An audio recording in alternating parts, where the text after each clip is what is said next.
Of course, the Quran brings forth the example of the bees in Surah 16, and that's perhaps hinted at too. Part 5 of Chapter 6, a severe drought affected Konya and its environs. Prayers for rain were publicly offered without avail. Recourse was now had to Husamuddin, who was begged to intercede for the people and to pray for rain.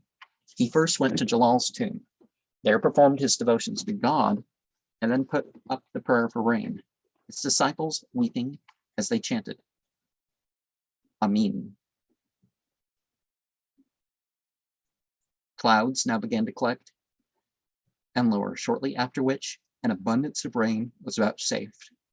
And also a difference between a lot of Sufis and those who are practicing the basics of Islam. They will not offer the orisons in the graveyard. But when they say prayer, perhaps, it's a supplication. So you